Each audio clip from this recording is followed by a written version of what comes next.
Hey everyone, আসসালামু আলাইকুম। Welcome to thrill seeker Sakib YouTube channel এবং ফেসবুক পেজ। আজকে আমরা নাটোরের উদ্দেশ্যে রওনা দিয়েছি, নাটোরের চলন বিলের উদ্দেশ্যে। অলরেডি আমাদের একটা মোটরসাইকেল সামনে চলে গিয়েছে, এখন তার পিছে পিছে আমরাও যাচ্ছি। তো এখন বাজে সকাল 9টার দিকে আমরা রওনা দিলাম। মোটামুটি চলন বিলে পৌঁছাতে হয়তো আমাদের 1-1 ঘন্টা সময় লাগবে। 10টার মধ্যে আমরা আশা করি চলন বিলে পৌঁছে যাব। আর এখন আমরা যে হাইওয়েতে আছি এটা হচ্ছে বগুড়া নাটোর হাইওয়ে। বগুড়ার যতগুলো হাইওয়ে রোড আছে তার মধ্যে বেশ সুন্দরতম একটা রাস্তা এটা, কারণ রাস্তাটা যেমন পরিষ্কার পরিচ্ছন্ন সমান, ঠিক তেমনই রাস্তার দুই পাশে সবুজে ঘেরা। দৃশ্যটা খুবই মনোমুগ্ধকর।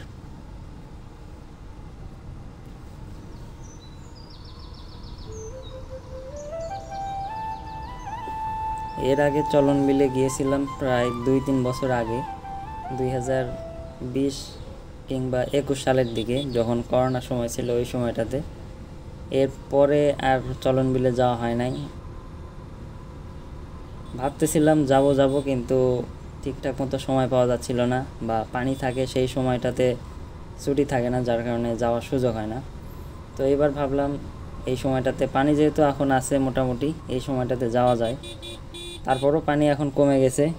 যদি বর্ষার সময় মানে যখন বৃষ্টিপাত হচ্ছিল টানা, বৃষ্টিপাতের মধ্যে গেলে তখন বেশ ভালো একটা দৃশ্য উপভোগ করা যেত। তারপরও এখনও বেশ খানিকটা পানি আছে চলন বিলে, তো আশা করি আমরা নৌকা নিয়ে ঘুরতে পারবো, এরকম পানি আছে। চলন বিলে ঘোরার প্রধান যেই মানে চলন বিলের প্রধান আকর্ষণ যেটা, সেটা হচ্ছে নৌকা নিয়ে ঘোরাটা, কারণ ওইখানে দেখার মতো আর কিছু নাই। বিলের আপনি আর কি দেখবেন, চতুর্দিকে শুধু পানি আর পানি। আর ওই বিলের মধ্যে দিয়ে যখন নৌকা নিয়ে ঘোরা হয় তখন ওই পরিবেশটাই আর কি খুব সুন্দর লাগে। আর চলন বিলে ওই এরিয়াতে কিছু গ্রাম আছে যেগুলো এই বর্ষাকালে পুরাপুরিভাবে তারা নৌকার উপর ডিপেন্ডেন্ট। আমি ভিডিও ফুটেজে দেখানোর চেষ্টা করব। ওই গ্রামগুলোর প্রধান আপনার যাতায়াতের মাধ্যম হচ্ছে নৌকা, কারণ ওই কিছু গ্রাম আছে যারা পুরোপুরিভাবে আবদ্ধ হয়ে যায় বর্ষার পানিতে, তাদের মানে রাস্তার কিছু থাকে না, তারা নৌকা ছাড়া কোনো সময় তারা বাড়ি থেকে বের হতে পারে না। তো এই বিষয়টা তাদের জন্য খুবই কষ্টের। তো এখান থেকে আমাদের আরেকজনের ওঠার কথা, দেখি সে কোথায় আছে, তাকে নিয়ে আমরা সামনের দিকে আগাবো। ও আচ্ছা, ডাক দিছে। হ্যাঁ, দাঁড়াও কোনটি ঢুকবা?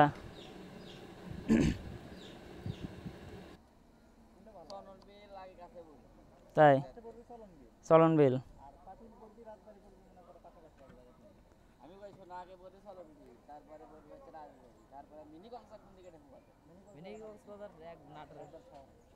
শহরে।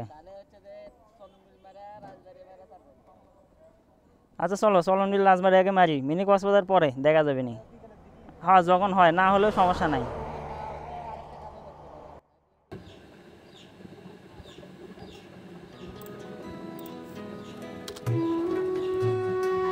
চলন বিলের পাশাপাশি মিনি কক্সবাজার ঘোরার চিন্তা ভাবনা করা হচ্ছে, দেখা যাক কত দূর যাওয়া যায়। আমরা চলন বিল ঘোরার পরে নাটোরের রাজবাড়ি এবং উত্তরা গণভবন ঘুরে দেখার চেষ্টা করব। তারপরে যদি সময় পাই তখন মিনি কক্সবাজার যাওয়ার চিন্তা ভাবনা করব। দেখি, তারা তো বলতেছে মিনি কক্সবাজার যাওয়া যাবে, সময় পাওয়া যাবে, দেখা যাক। কারণ ট্যুরে সব কিছু প্ল্যান মাফিক মানে সব কিছু সময় মতো হয় না, অনেক সময় বিভিন্ন কারণে একটু দেরি হয়। দেখি এখন কত দূর ঘোরা যায়।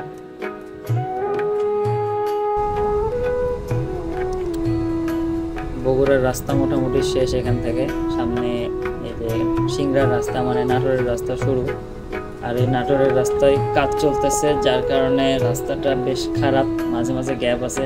আর সাইড দিয়ে এইগুলা করছে মানে খুঁড়ে রাখা হয়েছে, যার কারণে গাড়ির চাপটা বেশি। এই যে দেখেন ট্রাক যেভাবে চাপ দেয়, মানে নিচেও নামানো যায় না, উপরেও থাকা যায় না, এরকম একটা অবস্থা।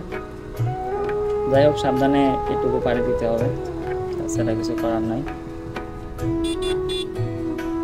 তবে এই রাস্তাটা একটু সামনে গেলে এই রাস্তার আসল সৌন্দর্য আপনারা উপভোগ করতে পারবেন, কারণ এর দুই পাশে চলন বিলের কিছু অংশ দেখা যায়, কারণ চলন বিলের বেশ কিছু অংশ এই রাস্তার দুই পাশে আছে, যেটা আর একটু সামনে গেলে ভালোভাবে বোঝা যাবে।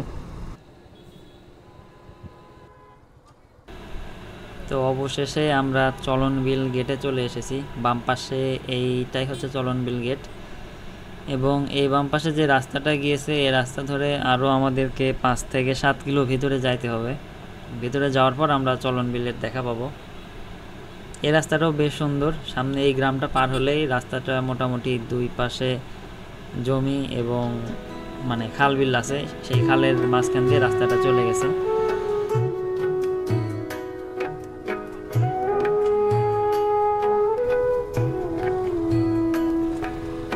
অবশেষে এসে চলন বিলের দেখা পাওয়া গেল। ডানে বামে যেদিকে তাকাচ্ছি পানি আর পানি। চলন বিলের এই অংশটা অতটা পানি থাকে না, আর একটু সামনে এগিয়ে যাওয়ার পর এই যে এখান থেকে মূলত পর্যটন স্পট যেটা বলা হয়, এখানে নৌকাগুলো আছে, সাথে গ্যারেজ সহ। গ্যারেজ মনে হয় সামনে থাকার কথা।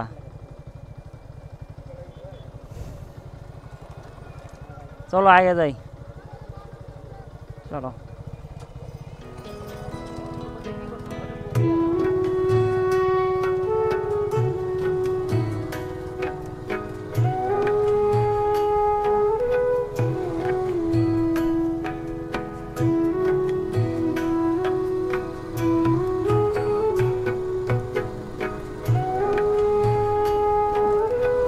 আচ্ছা, নৌকা সেটা পরে দেখবো না, আপাতত মোটরসাইকেল পার্কিং করলে এর ভিতরে পার্কিং করে রাখা যাবে না, বাইর হলে আবার ভিতরে ঢোকার টিকিট লাগবে না, এটা তো পার্কিং এখানে, তারপরে ভিতরে। তাহলে চলো পার্কিং করে দিই নাকি।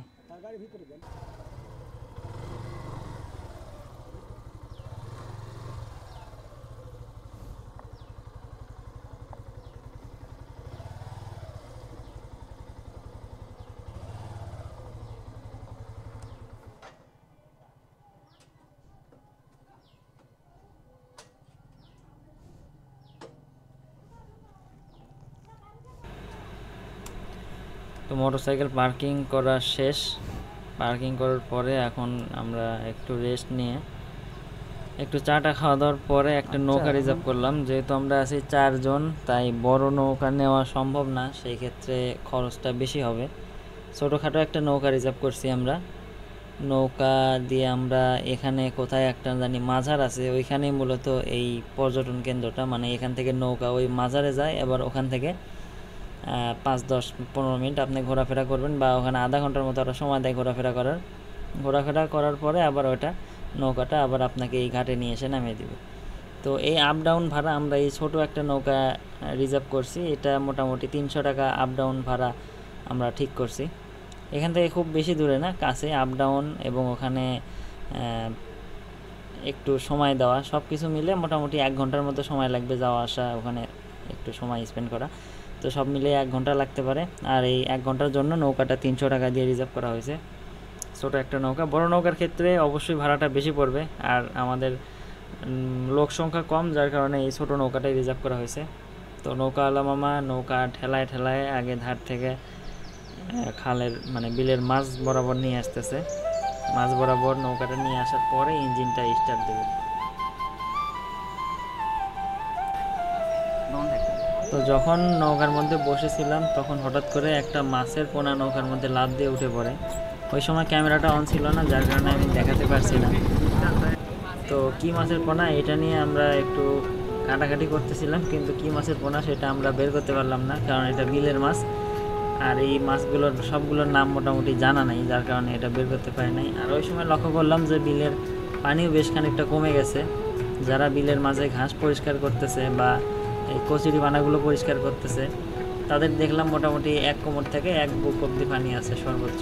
এর মধ্যেই বিলের পানি খুব তাড়াতাড়ি কমে গেছে, আর এই জন্য এই সময়টাতে প্রচুর পরিমাণে মাছ ধরা পড়তেছে বিলে, কারণ এখন পানি কম, তাই জালে প্রচুর মাছ ধরা পড়তেছে।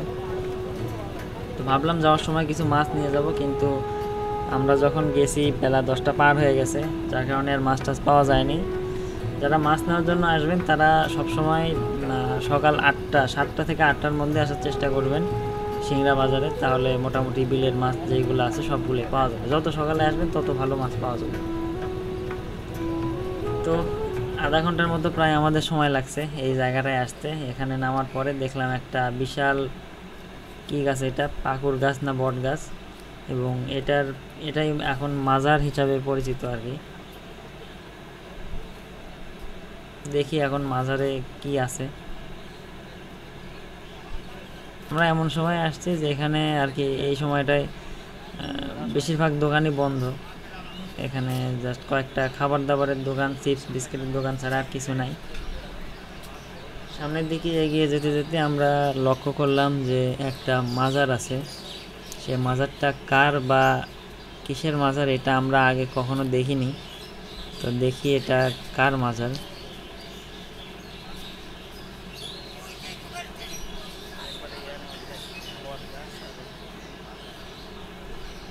এই যে সেই মাজার, এখানে কি লেখা আছে?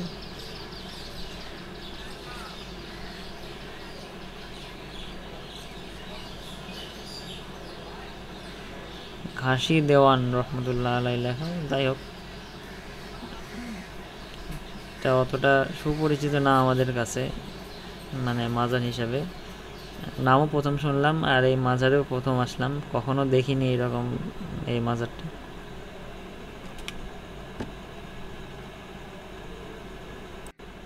তো মোটামুটি এখানে ঘোরার মতো বা দেখার মতো আর কিছুই নাই।